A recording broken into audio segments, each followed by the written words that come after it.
historian Lachlan Seabrook says that while we often learn about famous individuals through dry encyclopedic entries or overly detailed history books, in his offering, Quotable Robert E Lee, we get to know him and even relive the Civil War through his own words, notes, letters, speeches, and field reports.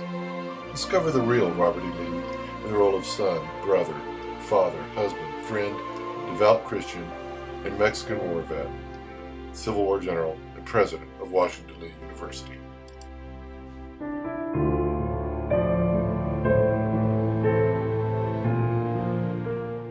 Do your duty in all things. You cannot do more. You should never wish to do less.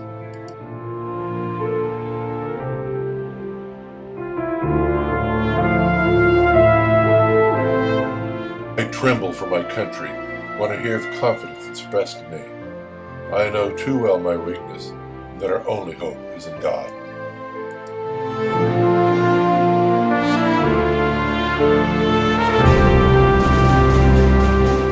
As I have done all in the matter that seems proper and right, I must now leave the rest in the hands of our merciful God.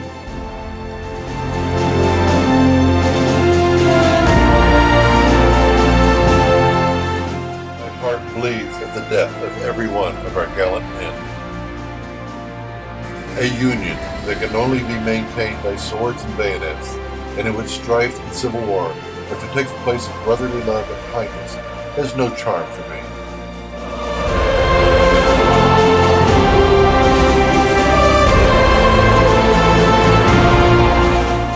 As an American citizen, I take great pride in my country, and I would defend any state if her rights were invaded. But I can anticipate no greater calamity for the country than a dissolution of the Union.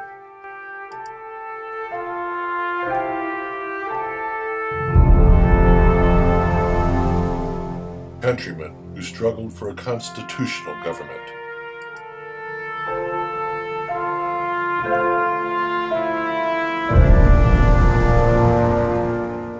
There are few, I believe, in this enlightened age who will not acknowledge that slavery as an institution is a moral and political evil in any country. How long their servitude may be necessary is known and ordered by merciful providence. Their emancipation will sooner result from the mild and melting influences of Christianity than from the storms and tempests of fiery controversy.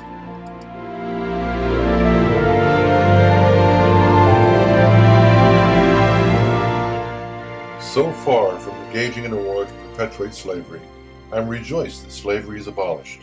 I believe it will be greatly for the interests of the South. So fully am I satisfied of this as regards Virginia especially, that I would cheerfully have lost all I have lost by the war, and have suffered all I have suffered to have this object attained.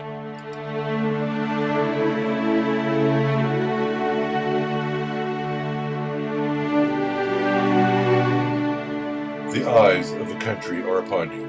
The safety of your homes and the lives of all you hold dear depend on your courage and exertion. Let each man resolve to be victorious, and that the right of self-government, liberty, and peace shall find in him a defender. Is it not strange that the descendants of those pilgrim fathers who crossed the Atlantic to preserve their own freedom have always proved to be the most intolerant of the spiritual liberty of others?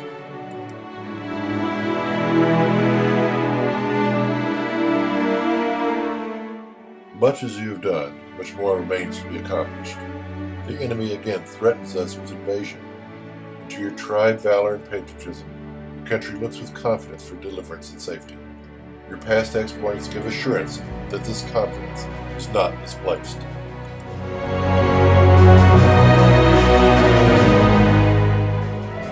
It is well that war is so terrible, or we would grow too fond of it.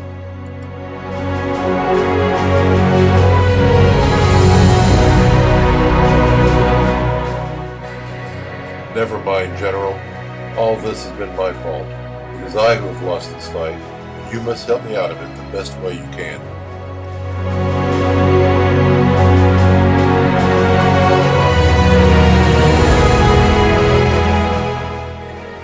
Once more you are called upon to meet the army from which you have won on so many fields a name that will never die.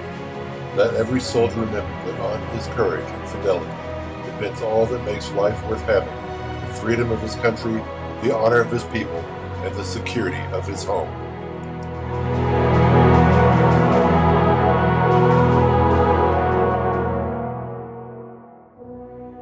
The enemy is once again advancing upon our capital. The country once more looks to this army for protection.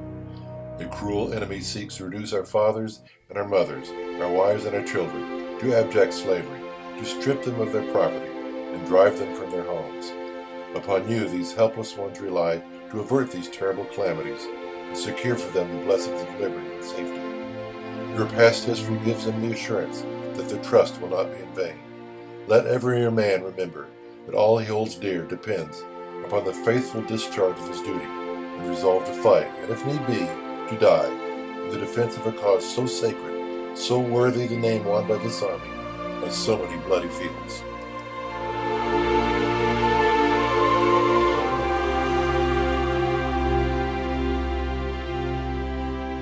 Provisions for the men, too, are very scarce. In a very light diet, light clothing, I fear they suffer, but still they are cheerful and uncomplaining. I received a report from one division the other day, in which it stated that over 400 men were barefooted, and over 1,000 were without blankets.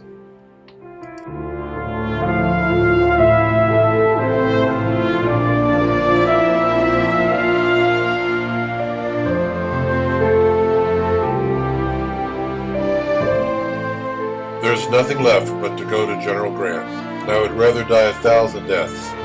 I have only to ride along the line and all will be over. But it is our duty to live. What will become of the women and children of the South if we are not there to protect them?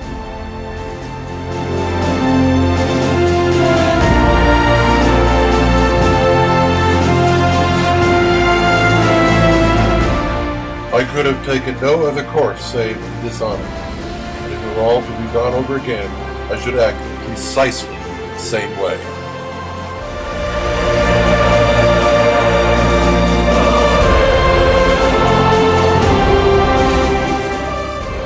General Nathan Bedford Forrest, Tennessee, whom I have never met.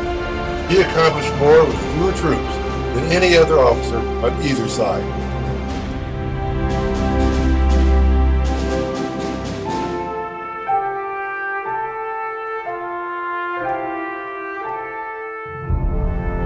If I had foreseen the use those people designed to make of their victory, there would have been no surrender at Appomattox.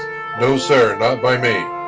Had I foreseen the results of subjugation, I would have preferred to die at Appomattox with my brave men, my sword in this right hand.